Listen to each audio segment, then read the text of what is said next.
CM ಕುರ್ಚಿ ಕಾಳಗ ಜೋರಾಗ್ತಾ ಇದೆ. ಚಂದ್ರಶೇಖರ ಸ್ವಾಮೀಜಿ ವಿರುದ್ಧ ಸಚಿವ ರಾಜಣ್ಣ ಹೇಳಿಕೆ ಕೊಟ್ಟಿದ್ದಾರೆ. ಸಚಿವ ರಾಜಣ್ಣ ವಿರುದ್ಧ ಕಾಂಗ್ರೆಸ್ ಶಾಸಕ ರಂಗನಾಥ್ ಆಕ್ರೋಶ ಹೊರಹಾಕಿದ್ದಾರೆ. ರಾಜಣ್ಣ ಹೇಳಿಕೆಯಿಂದ ಒಕ್ಕಲಿಗ ಸಮಾಜಕ್ಕೆ ಬೇಸರ ಆಗಿದೆ. ಮಾತನಾಡೋರೆಲ್ಲ ಹೈಕಮಾಂಡ್ ಮುಂದೆ ಮಾತಾಡಿ, ಸ್ವಾಮೀಜಿ ಅವರ ಸ್ಥಾನ ಬಿಟ್ಟುಕೊಡ್ತಾರಾ ಎಂದಿದ್ದ ರಾಜಣ್ಣಗೆ ಈ ರೀತಿ ತಿರುಗೇಟ್ ಕೊಟ್ಟಿದ್ದಾರೆ.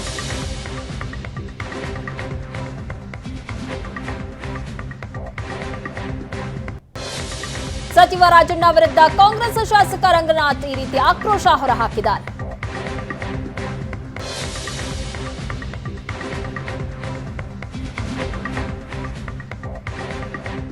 ರಾಜ್ಯ ಸರ್ಕಾರದಲ್ಲಿ 3 ಡಿಸಿಎಂ ಆಗಬೇಕು ಅನ್ನುವಂಥ ಕೂಗಿನ ನಡುವೆ ನಿನ್ನೆಯಿಂದ ಸಿಎಂ ಬದಲಾವಣೆಯ ಕೂಗು ಸಹ ಜೋರಾಗಿದೆ. ಈ ಬಗ್ಗೆ ಮಾತನಾಡಲಿಕ್ಕೆ ನಮ್ಮ ಜೊತೆಗೆ ಕುಣಿಗಲ್ ಕಾಂಗ್ರೆಸ್ ಶಾಸಕರಾಗಿರುವಂಥ ಡಾಕ್ಟರ್ ರಂಗನಾಥ್ ಅವರಿದ್ದಾರೆ. ಚಂದ್ರಶೇಖರ್ ಸ್ವಾಮೀಜಿಗಳು ಭಾಳ ಹಿರಿಯ ಸ್ವಾಮೀಜಿಗಳು. ಅವ್ರ ಬಗ್ಗೆ ಅಪಾರವಾದಂಥ ಗೌರವ ನಮ್ಮ ಒಕ್ಕಲಿಗ ಸಮಾಜದಲ್ಲಿದೆ. ಅವರು ವೈಯಕ್ತಿಕವಾದಂಥ ಅಭಿಪ್ರಾಯವನ್ನು ಹೇಳಿಕೆ ಕೊಟ್ಟಿದ್ದಾರೆ. ಇವತ್ತು ಅವರು ಹೇಳಿಕೆ ಕೊಟ್ಟಿರೋದು ಒಂದು ಕಡೆ ಆದರೆ, ರಾಜಣ್ಣವರು ಆ ವಿಚಾರದಲ್ಲಿ ಅದಕ್ಕೆ ಉತ್ತರ ಕೊಡೋಂಥ ಅವಶ್ಯಕತೆ ಇರಲಿಲ್ಲ. ಎಲ್ಲ ಒಂದು ಕಡೆ ಆ ಥರ ಹೇಳಿದಾಗ ಸ್ವಾಮೀಜಿಯವ್ರ ಬಗ್ಗೆ ಒಕ್ಕಲಿಗ ಸಮಾಜ ಬೇಜಾರು ಮಾಡ್ಕೊಳತ್ತೆ.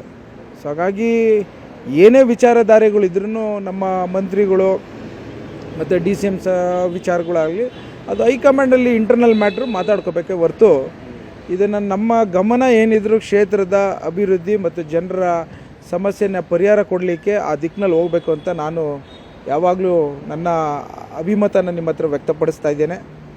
ಸೊ ಹಾಗಾಗಿ ಇವತ್ತು ಫಲಿತಾಂಶಗಳು ನೋಡಿದ್ರಿ. ಸೊ ಯಾರ್ಯಾರು ದಯವಿಟ್ಟು ಮಾತಾಡೋರೆಲ್ಲರೂ ಹೈಕಮಾಂಡಲ್ಲಿ ಮಾತಾಡಿ ಅಂತ ಹೇಳ್ಕೊತೀನಿ. ಸರಿಗೆ ಈ ಸ್ವಾಮೀಜಿಯವರ ಹೇಳಿಕೆ ಅವರ ವೈಯಕ್ತಿಕ ಹೇಳಿಕೆನ ಸಮುದಾಯದ ಒಂದು ಧ್ವನಿಯಾಗಿ ಮಾತನಾಡಿರೋದ? ಎಲ್ಲ ಸಮುದಾಯದಲ್ಲೂ ಅವರವರ ಚಿಂತನೆಗಳು ಇರುತ್ತೆ. ಇವತ್ತು ಸ್ವಾಮೀಜಿಗಳು ಹೇಳಿದ್ದಾರೆ, ಸಮುದಾಯದ ಪರ ಹೇಳಿದ್ದಾರೆ ಹೇಳಿಕೆನ. ಸೊ ಅದನ್ನು ಹೈಕಮಾಂಡವರು ಅದನ್ನು ಗಮನಿಸ್ತಾರೆ ಅಂತ ಅನ್ಕೋತೀನಿ. ಯಾಕೆಂದರೆ 3 DCM ಆಗಬೇಕು ಅನ್ನುವಂಥ ಪಟ್ಟು ಸಿದ್ದರಾಮಯ್ಯನ ಜೊತೆಗೂರಿಸ್ಕೊಂಡಿರೋ ಸಚಿವರಿಂದ ಬಹಳ ತೀವ್ರವಾಗಿ ವ್ಯಕ್ತವಾಗ್ತಾ ಇತ್ತು. DK ಶಿವಕುಮಾರ್ ಪರವಾಗಿ ಒಂದು ಧ್ವನಿ ಇರಲಿಲ್ಲ. ಹಾಗಾಗಿ ಸ್ವಾಮೀಜಿಯವರು ಆ ಧ್ವನಿಯಾಗಿ ಪ್ರತಿನಿಧಿಸಿದ್ದಾರೆ ಅನ್ನುವಂಥ ಅಭಿಪ್ರಾಯ ಕೇಳಿಬರ್ತಾ ಇದೆ. ಯಾರು ಪರನಿಲ್ಲ, ಕಾಂಗ್ರೆಸ್ ಒಂದೇ ಪಾರ್ಟಿ, ಎಲ್ಲರದು ಒಂದೇ ಧ್ವನಿ.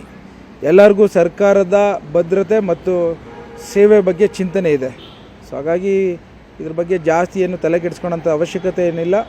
ಇದೆಲ್ಲನೂ ಹೈಕಮಾಂಡವ್ರು ಇವತ್ತಿನ ದಿನ ರಾಹುಲ್ ಗಾಂಧಿ ಅವರು 100 ಸೀಟ್ ತೆಗೆದಿದ್ದಾರೆ. ಭಾಳಷ್ಟು ಸ್ಟ್ರಾಂಗಾಗಿ ನಮ್ಮ ವಿರೋಧ ಪಕ್ಷವನ್ನು ಮುಂದೆ ತೆಗೆದುಕೊಂಡು ಹೋಗ್ತಾ ಇದ್ದಾರೆ. ಸೊ ಹಾಗಾಗಿ ಇವೆಲ್ಲ ಏನು ತೊಂದರೆ ಆಗೋದಿಲ್ಲ ನಾನು ಹೇಳಲಿಕ್ಕೆ ಇಷ್ಟಪಡ್ತೇನೆ. ಸರಿ, ಅಧಿಕಾರ ಹಂಚಿಕೆ ಬಗ್ಗೆ ಇನ್ನೂ ಕ್ಲಾರಿಟಿ ಸಿಗ್ತಾ ಇಲ್ಲ. ಹಾಗಾಗಿ ಸಮುದಾಯದಲ್ಲಿ ಇರುವಂಥ ಅಭಿಪ್ರಾಯಗಳನ್ನು ಸ್ವಾಮೀಜಿ ಹೇಳಿದ್ದಾರೆ ಅಂತ. ಯಾಕೆಂದರೆ ಅದರದ್ದೊಂದು ಕ್ಲಾರಿಟಿ ಸಿಕ್ಕಿದ್ರೆ ಯಾರೂ ತಲೆ ಕೆಡಿಸ್ಕೊಳ್ತಾ ಇರಲಿಲ್ಲ. ನಮ್ಮವರೊಬ್ಬರು CM ಆಗ್ತಾರೆ ಅನ್ನೋ ಖುಷಿಯಲ್ಲಿ ಇರ್ತಾ ಇದ್ರು. ಸೊ ಏನಾಗಿದೆ ಅನ್ನುವಂಥ ಮಾಹಿತಿ ಇಲ್ಲದೇ ಇರೋ ಕಾರಣಕ್ಕಾಗಿ ಈ ಟೀಕೆಗಳು, ಈ ವಾರ್ತೆಗಳು ಎಲ್ಲ ವ್ಯಕ್ತವಾಗ್ತಾ ಇದ್ದಾವೆ ಅಂತ. ಎಲ್ಲರ ಹೇಳಿಕೆಗಳು, ಜನರ ಅಭಿಪ್ರಾಯಗಳನ್ನೆಲ್ಲ ಸೂಕ್ಷ್ಮವಾಗಿ ಹೈಕಮಾಂಡರ್ ವಾಚ್ ಮಾಡ್ತಾ ಇರ್ತಾರೆ. ಸೊ ಹಾಗಾಗಿ ಸೂಕ್ತ ಕಾಲದಲ್ಲಿ ಅವ್ರು ನಿರ್ಧಾರ ತೆಗೆದುಕೋತಾರೆ. ರಾಜಣ್ಣ ಒಂದು ತೀಕ್ಷ್ಣ ಪ್ರತಿಕ್ರಿಯೆ ಕೊಟ್ಟರು ಸ್ವಾಮೀಜಿಯವರಿಗೆ. ನಾನು ನಾಳೆ ಕಾವಿ ಹಾಕ್ಕೊಂಡು ಬರ್ತೀನಿ, ಇವರು ಮಠದ ಪೀಠವನ್ನು ಬಿಟ್ಕೊಡ್ತಾರೆ, ನನಗೆ ಹಾಗಿದ್ರೆ ಬಿಟ್ಕೊಡೋಕ್ಕಾಗಲ್ಲ ಅನ್ನುವಂಥದ್ದನ್ನು ಹೇಳ್ತಿದ್ದಾರೆ. ಅವರೊಬ್ಬರು ಹಿರಿಯ ರಾಜಕಾರಣಿಯಾಗಿ ಆ ರೀತಿ ಹೇಳಿಕೆ ಕೊಡೋಂಥದ್ದು ಸೂಕ್ತ ಅಲ್ಲ ಅನ್ನೋದು ನಾನು ಭಾವಿಸ್ತೇನೆ. ನಾನು ಸಮುದಾಯದಲ್ಲಿ ಏನು ಅಭಿಪ್ರಾಯ ಇದೆ ಸರ್ ರಾಜಣ್ಣ ಅವ್ರ ಹೇಳಿಕೆ ಬಗ್ಗೆ?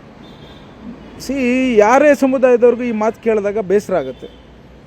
ಒಕ್ಕಲಿಗರ ಸಮಾಜದವರು ಭಾಳಷ್ಟು ಕೊಡುಗೆನ ಈ ಕರ್ನಾಟಕದ ಹಿತವನ್ನು ಕಾಪಾಡಲಿಕ್ಕೆ ಕೊಟ್ಟಿದ್ದಾರೆ. ಸೊ ಹಾಗಾಗಿ ಹೇಳಿಕೆಗಳು ಒಬ್ಬ ಮಂತ್ರಿಯವರಿಂದ, ಅದರಲ್ಲೂ ನಮ್ಮ ತುಮಕೂರು ಮಂತ್ರಿಗಳು ಹಿರೀಕರು, ನನಗೆ ಅಪಾರವಾದಂಥ ಗೌರವ ಇದೆ, ಅವರಿಂದ ಬರ್ಕೂಡ್ದು ಅನ್ನೋದು ನಾನು ಅಪೇಕ್ಷೆ ಪಡ್ತೇನೆ. ನಾನು ಅಧಿಕಾರ ಹಂಚಿಕೆಯಲ್ಲಿ ಏನಾಗಿದೆಯೋ ಗೊತ್ತಿಲ್ಲ, ಆದರೆ ರಾಜಣ್ಣ ಅವರು ಈಗ 5 ವರ್ಷ ಅಲ್ಲ, ಮುಂದಿನ 10 ವರ್ಷನೂ ಸಿದ್ದರಾಮಯ್ಯನವರೇ ಮುಖ್ಯಮಂತ್ರಿ ಆಗ್ತಾರೆ ಅನ್ನುವಂಥ ಮಾತನ್ನು ಪದೇ ಪದೇ ಹೇಳ್ತಿದ್ದಾರೆ. ಅದನ್ನು ನಾನು ಕಾಮೆಂಟ್ ಮಾಡಲಿಕ್ಕೆ ಹೋಗಲ್ಲ, ಅದು ಹೈಕಮಾಂಡರ್ ನಿರ್ಧಾರ ತೆಗೆದುಕೊತಾರೆ. DK ಶಿವಕುಮಾರ್ ಮುಖ್ಯಮಂತ್ರಿ ಆಗಬೇಕು ಅಂತ ತಾವು ಬಯಸ್ತೀರಾ? ಅದ್ರ ಬಗ್ಗೆ ನಾನು ಕಾಮೆಂಟ್ ಮಾಡಲಿಕ್ಕೆ ಹೋಗಲ್ಲ, ಅದ್ರ ಬಗ್ಗೆನೂ ಹೈಕಮಾಂಡರ್ ನಿರ್ಧಾರ ತೆಗೆದುಕೊತಾರೆ. ಇದಿಷ್ಟು ಶಾಸಕರಾದ ಕುಣಿಗಲ್ ರಂಗನಾಥ್ ಅವ್ರ ಮಾತು. ಕ್ಯಾಮ್ರಾಮನ್ ಸತೀಶ್ ಜೊತೆಗೆ ಮಾರುತೇಶ್ ಹುಣಸನಹಳ್ಳಿ, ಏಷ್ಯಾನೆಟ್ ಸುವರ್ಣ ನ್ಯೂಸ್, ಬೆಂಗಳೂರು.